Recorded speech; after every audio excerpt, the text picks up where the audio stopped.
Assalamualaikum warahmatullahi wabarakatuh. Asyai. Assalamualaikum warahmatullahi wabarakatuh. Waalaikumsalam warahmatullahi wabarakatuh. Nah, baik anak-anak, sekarang kita akan melakukan bimbingan klasikal seperti yang sudah Ibu jadwalkan. Sebelum melakukan kegiatan ini, marilah kita berdoa. Berdoa dimulai.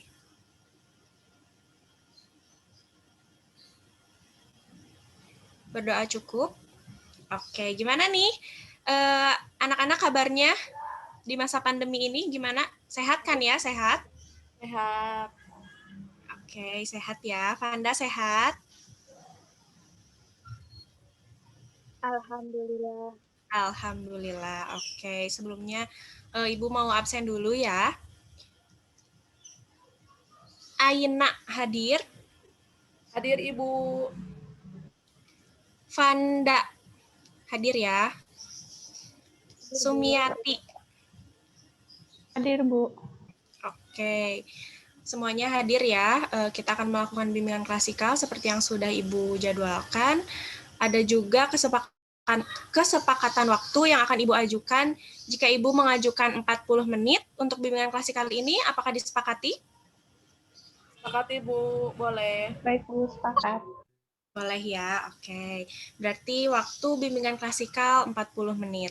Nah, baik anak-anak, karena kita akan menjelang UAS nih ya, akan menjelang UAS tuh biasanya kita disibukkan dengan belajar yang dadakan.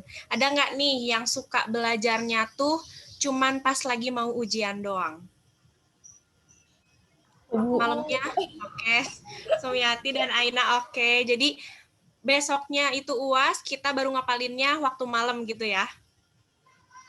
Oke. Nah, Ibu bakalan pakai metode diskusi. Jadi rekan-rekan di sini diharapkan untuk saling berinteraksi, entah itu mau bertanya atau mengeluarkan pendapat, sangat dipersilahkan. Kita berbagi, kita sharing saja. Dan ada juga bidang layanan yang Ibu angkat, yaitu bidang belajar. Kita akan menentukan strategi dan gaya belajar kita untuk meningkatkan minat belajar kita. Nah, sebelumnya Ibu sudah mengirimkan PPT-nya kepada Aina. Coba Aina boleh di-share?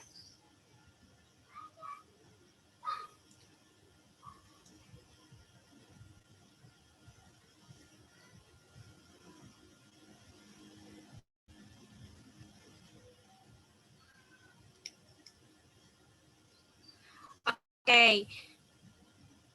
Ya, hilang lagi.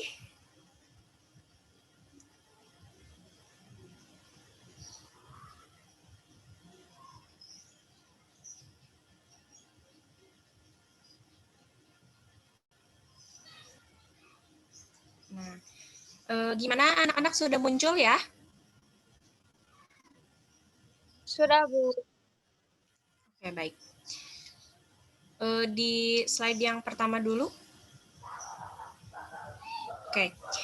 Sesuai yang tadi Ibu sampaikan, ada meningkatkan minat belajar dengan gaya dan strategi belajar. Nah, jadi di sini kalian bisa tahu nih, strategi dan gaya belajar apa nih yang cocok buat saya gitu. Nah, poin utamanya itu ada gaya dan strategi belajar. Karena kita akan menentukan itu, hanya di sini ada 3 bidang layanan yang Ibu bawa. Sebagai pendukung ya, Ibu sebut ini sebagai pendukung. Yang kedua itu ada time management belajar, yang ketiga ada cara membuat suasana belajar yang nyaman, dan yang keempat ada motivasi belajar. Oke, boleh di next, Aina. Oke, yang pertama, Ibu akan membacakan dulu nih, gaya dan strategi belajar itu apa sih? Gaya dan strategi belajar sebagai suatu upaya atau proses perubahan tingkah laku seseorang sebagai akibat interaksi peserta didik dengan berbagai sumber belajar yang ada di sekitarnya. Nah, jadi gaya dan strategi belajar itu adalah suatu upaya atau proses perubahan tingkah laku ya, anak-anak. Oke. Next.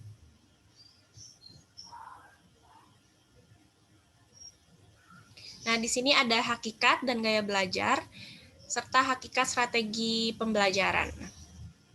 Di sini anak-anak perlu ketahui juga gaya belajar itu merupakan karakteristik penting bagi berbagai ciri yang mempengaruhi cara siswa belajar. Nah, dari sini kita sudah harus paham bahwa gaya belajar itu merupakan karakter kita.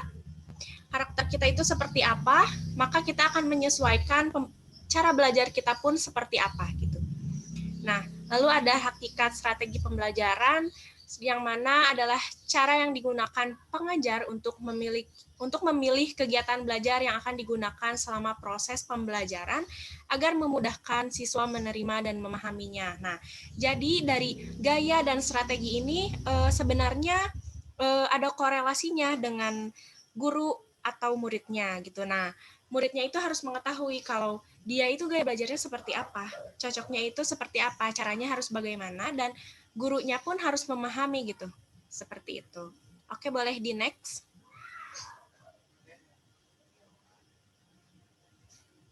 Nah, di sini ada gaya belajar. Ibu berikan 3 gaya belajar. Yang pertama itu ada kinestetik. Nah, kinestetik ini menerapkan strategi fisikal dan ekspresi yang bercirikan fisik seperti siswa berjalan, bergerak, atau membaca, atau mendengar. Nah, biasanya nih, yang gaya belajarnya kinestetik itu, dia itu harus gerak, harus mempraktekkan. Jadi nggak mau diam gitu. Dia lebih suka ke sana, kemari, mempraktekkan gitu. Nah, yang kedua itu ada auditorial, strategi pendengaran yang kuat dengan suara dan ungkapan yang berciri pendengaran. Nah, jadi untuk yang gaya belajarnya auditorial, ini cukup mendengarkan aja dia udah oke gitu. Nah, yang ketiga ada visual nih. Nah, yang visual itu dengan kekuatan mata, lebih suka menulis, berbicara dengan cepat, suka membuat konsep ya. Ada nih di sini yang suka bikin mind mapping atau pohon konsep gitu ya. Nah, oke. Dari yang sudah Ibu jelaskan, coba berikan pengertian yang kalian tangkap, gaya belajar yang menurut kalian cocok untuk diri kalian itu yang seperti apa? Oke, dimulai dari Vanda, boleh? Oke, gaya belajar yang cocok ya, Bu, buat aku. Iya, betul. Kalau untuk aku pribadi sih lebih ke kinestetik sama visual, Bu. Gitu, dimana aku tuh gak bisa hanya mendengarkan aja, jadi dibayangin gitu kan. Jadi harus sambil mempraktekkan dan ngelihat langsung, seperti itu. Soalnya kalau misalkan cuma dibayangin aja tuh cuman, pokoknya langsung terlintas, lewat aja gitu, gak tersimpan gitu, Bu. Oke, sekarang Ibu pengen tahu dari Sumiati, kira-kira gaya belajar apa nih yang cocok? Gaya belajar yang cocok untuk diri Sumi pribadi itu sama dengan Pandai ya Bu, kinestetik. Karena Sumi itu lebih suka praktek Bu daripada teorinya gitu. Karena kalau hanya mendengarkan teori itu suka ngantuk gitu. Oke. Kalau Aina gimana Aina? Aku lebih suka kinestetik Bu mungkin ya. Jadi suka yang bergerak atau enggak yang langsung terjun gitu Bu. Langsung mempraktekkan.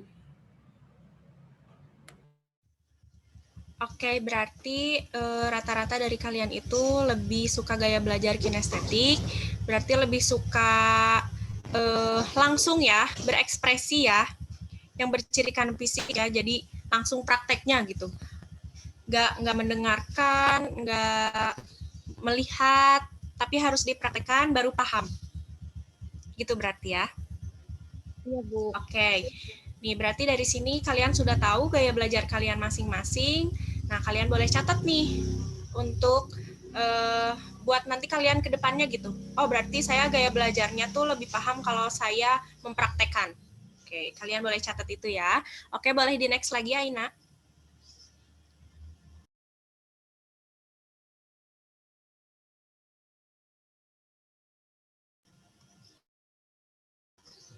Oke, di sini ada cara membuat suasana belajar menyenangkan. Nah, Sebenarnya cara membuat suasana belajar menyenangkan, apalagi di sekolah, di kelas, itu adalah tugas guru dan siswa.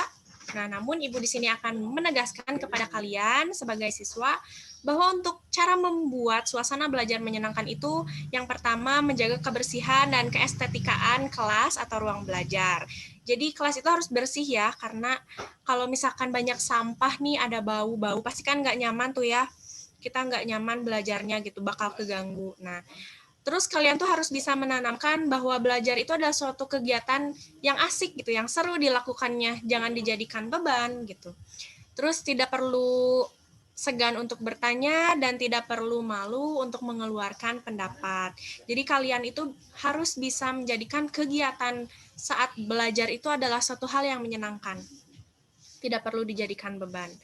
Oke, nih dari cara membuat suasana belajar menyenangkan, di antara kalian apakah ada yang tahu nggak nih, menurut saya mah suasana yang menyenangkan itu harus seperti apa, yang gurunya harus seperti apa, yang kelasnya harus seperti apa. Oke, ada yang mau nggak mengeluarkan pendapatnya?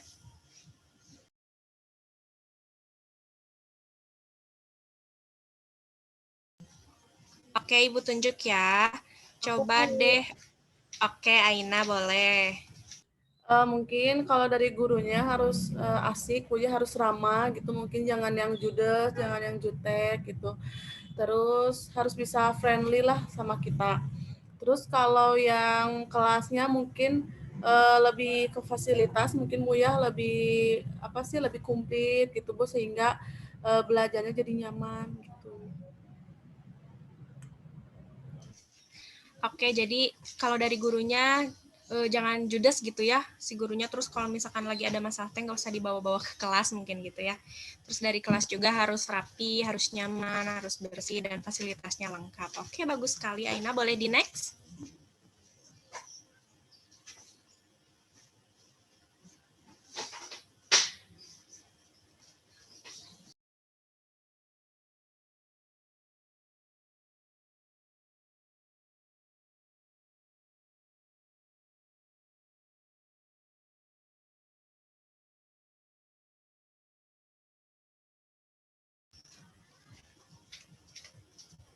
Nah, di sini ada manajemen waktu, yaitu cara yang dapat dilakukan untuk menyeimbangkan waktu untuk kegiatan belajar, bermain, bersenang-senang, santai, beristirahat secara efektif. Dan hasilnya adalah konsentrasi akan meningkat, organisasi waktu akan lebih baik, produktivitas akan meningkat, dan terpenting tingkat stres akan berkurang.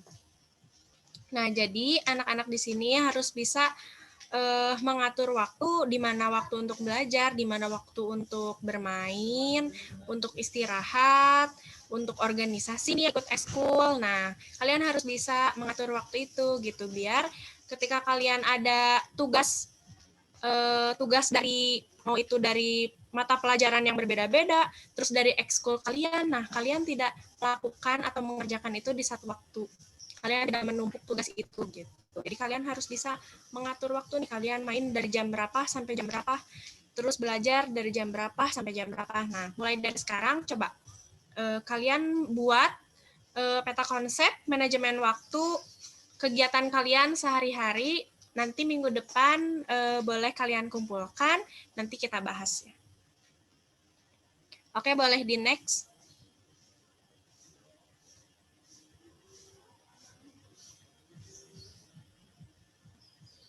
Next.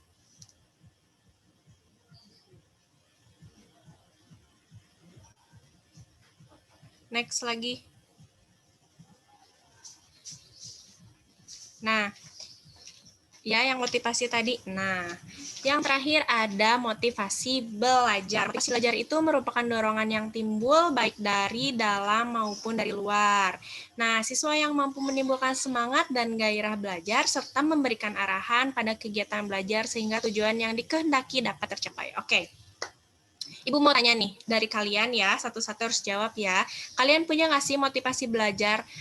Jadi kayak kalian tuh belajar karena siapa, karena apa, dan ingin seperti apa gitu.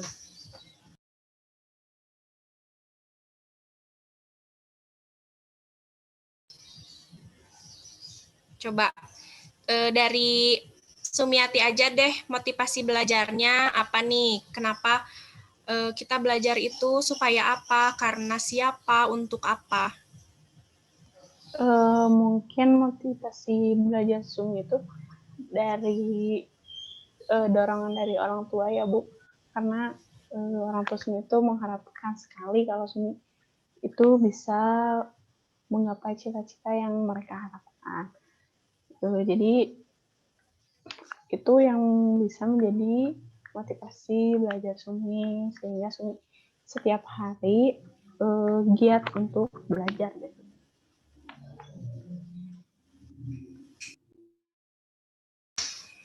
Oke, berarti kalau Sumi itu motivasi utamanya karena orang tua ya. Nah, coba kalau Aina motivasinya belajar itu untuk apa? Untuk siapa? Kalau aku motivasi belajarnya untuk di masa depan mungkin Bu ya.